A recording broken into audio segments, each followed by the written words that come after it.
There's another type of factoring that we can do, and that's called factoring using grouping. Now we're only going to use grouping when we have 4 terms. Okay, if we have 3 terms or 2 terms, it's not going to work. We need to have 4 terms in order to be able to use grouping. And anytime you factor, the very first thing you want to do is check and see if you can pull out a GCF. If I look at these 4 terms, I don't have a GCF, so I need another strategy, and it's going to be grouping.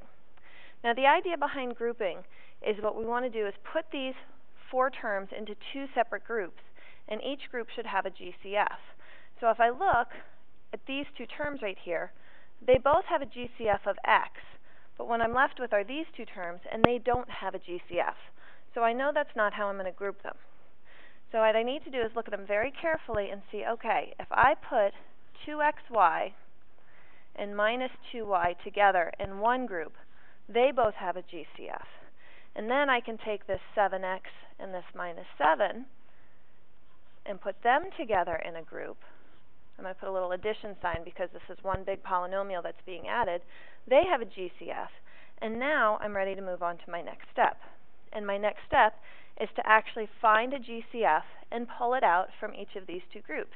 This is just like what we did when we were factoring using GCF. So I'm going to look at this first set of numbers. And when I look at these numbers, I see that they have a GCF of 2y. So I'm going to pull out that GCF, and when I pull it out, what I'm going to do is I'm going to divide both of these terms by 2y and see what I'm left with. 2xy divided by 2y leaves me with x. Negative 2y divided by 2y leaves me with negative 1. I'm going to do the same thing now for my 7x and my 7. I'm going to look for a GCF. When I look at this, I see that they both have a GCF of 7. So I'm going to pull the 7 out in front of this group, and then I'm going to factor what's left. So I'm going to divide both of these things here by 7. 7x divided by 7 is x. Negative 7 divided by 7 is negative 1. What you want to do at this point, once you've factored out these first GCFs, is you want to look and make sure that what you have in your parentheses is exactly the same. If you've done this problem correctly, then these 2 parentheses will have the exact same things in them, which is important, because if you look at what we have here, we have 2y times x minus 1. So these are both factors. Over here, I have 7 times x minus 1. So again, these are both factors. And if you think about it, if this is a factor right here, and this is a factor, and both of these factors are the same, they're technically a GCF. So we can take these 2 factors and pull them out of these 2 problems and write them as the first part of our answer. So the first part of your answer is what you had in your parentheses, okay, which should be the same. Now the second parentheses that you get here is going to be what this factor was multiplied by. So it was multiplied by this 2y right here, and it was also multiplied by this 7 right here. So we put those 2 terms together in our second set of parentheses. Because if we think about it, it's x minus 1 times 2y, which we get right here, and then it's x minus 1 times 7, which we get right there. So in factored form, if we use grouping, this is what our answer is going to look like. Now I know grouping is kind of a strange process, so the more you practice it, the better it gets. Let's try another one. Okay, look at this polynomial and see how can we break it up into 2 groups that both have a GCF. Well, if I look at 5y squared and minus 15y, I know that they both have a GCF. And if I look at what's left, this 4y minus 12, I know they both have a GCF. So when I group them, I'm going to group them this way. There may be times when you can group them in more than one way. Like I could put together 5y squared and 4y, they both have a GCF of y. And I could put together 15y and 12 because they both have a GCF of 3. So I could do this in more than one way. I try to leave the problem as much the same as it started, so I'm changing as little as possible. All right, so looking at this first group, now we need to find our GCF. Our GCF is going to be 5y. If I divide each of these terms by 5y, what I'm left with in my parentheses is I'm going to be left with y minus 3. Okay, my next step is to look at that second set of parentheses, 4y minus 12, and I see that this GCF is going to be 4. So I'm going to pull a 4 out. And when I do that, I'm going to divide both of these by 4. And when I do that, 4y divided by 4 is y.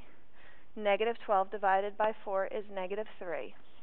And again, now it's time for me to look and check. These two things are exactly the same.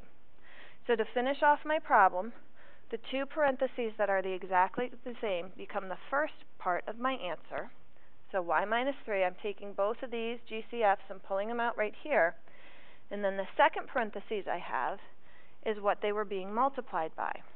This 5y here and this 4.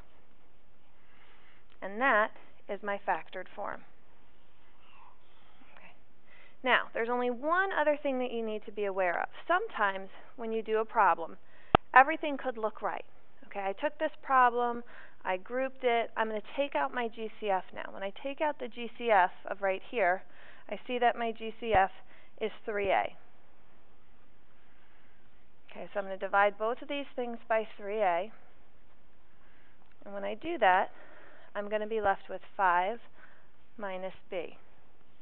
Okay, now I'm going to look at my second set of parentheses. And I see that my GCF here is going to be 4. And when I divide this out, I'm left with b minus 5. And I told you that if you did this problem right, what you have in your parentheses should be the same. But look at this, it's not the same. What I have are called additive inverses. Okay, I have a positive 5 and a negative 5, a positive b and a negative b. Okay, those aren't the same. What that means, if you come across a situation like this, if they have the same numbers but they're opposites of each other, it means you want to look at one of your GCFs, and instead of pulling out the GCF that you pulled out, you want to pull out the opposite GCF. So instead of pulling out a 4, we're going to pull out a negative 4. Okay, so let's try that now. So if I do 4b divided by negative 4, that's going to leave me with a negative b. Negative 20 divided by negative 4 is going to leave me with a positive 5.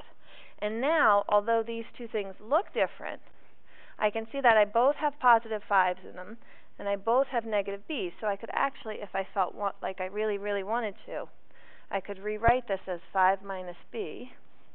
And then over here, I'd have my negative 4, and I can just change the order of this to 5 minus b.